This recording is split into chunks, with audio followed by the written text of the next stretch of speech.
তিন ফসলি জমি রক্ষার দাবিতে মানববন্ধন ও বিক্ষোভ মিছিল করেছে কৃষকরা। মুন্সিগঞ্জ প্রতিনিধি। তিন ফসলি জমি রক্ষার দাবিতে মুন্সিগঞ্জে মানববন্ধন ও বিক্ষোভ মিছিল করেছে কৃষকরা।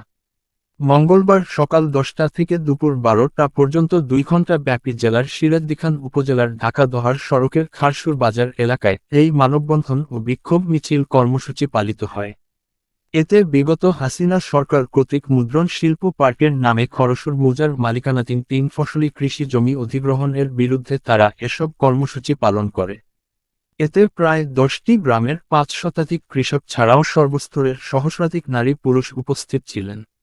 মানববন্ধনে কৃষকরা দ্রুত সময়ের মধ্যে কৃষি জমি অধিগ্রহণ বন্ধের দাবি জানিয়ে বলেন, বিগত স্বৈরশাসক শেখ হাসিনা তার দলীয় ও প্রশাসনিক ক্যাডারদের মাধ্যমে জোর করে মুদ্রণ শিল্প পার্কের নামের আমাদের 3 ফসলি জমি অধিগ্রহণ করার নীল নকশা তৈরি করেছে।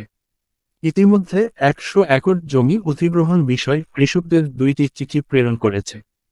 তবে অধিগ্রহণ বন্ধের দাবি জানিয়ে এর আগেও একাধিকবার নিষেধ করলেও তারা কোন প্রকার কর্ণপাত করেনি, বরং অধিগ্রহণের বিরুদ্ধে কিছু বললে কণ্ঠরোধ করার চেষ্টা করেছে। তারা আরও বলেন, যেন কোন মূল্যে তাদের পৈতৃক সম্পত্তি রক্ষা করবেন তারা। এ সময় প্রয়োজনের রক্ত দিয়ে হলেও কৃষি জমি রক্ষার প্রত্যয় ব্যক্ত করেন।